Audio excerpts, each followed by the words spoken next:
750 কোটি টাকার প্রজেক্ট আমি সংক্ষিপ্ত করার চেষ্টা করছি, কারণ আপনি খুব নির্দয় মানুষ, কখন যে মাইক বন্ধ করেন ঠিক নাই। আমি জীবনে এত ভয় পাই নাই কোথাও, এখন আপনার সামনে দাঁড়াইলে যে ভয় লাগে। কথা শেষ করার আগে, মৃত্যুর আগেও মানুষ মুখে একটু পানি দেওয়ার সুযোগ দেয়, আপনি তাও দেন না।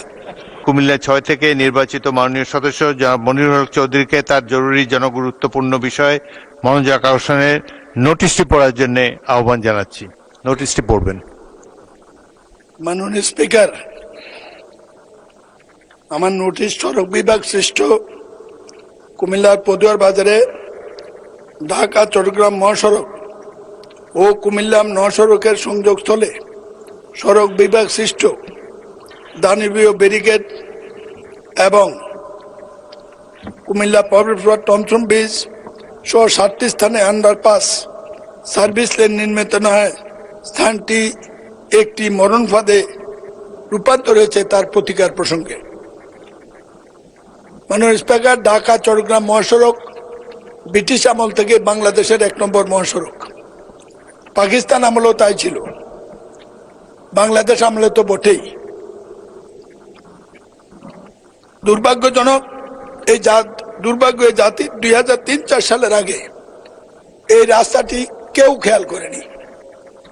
দেশনেত্রী বেগম খালেদা জিয়া কুমিল্লা সফরের পরে, এরপরে তৎকালীন অর্থমন্ত্রী জনাব সাইফুর রহমান সফরের পরে এই রাস্তাটির জন্য যা চেয়েছে তাই বরাদ্দ সড়ক বিভাগকে দিয়েছে, কিন্তু কাজটা বাস্তবায়ন হয় নাই। আওয়ামী লীগ সরকারের সময় বাস্তবায়ন করতে গিয়ে এই রাস্তায় বরাদ্দকৃত টাকার চেয়ে।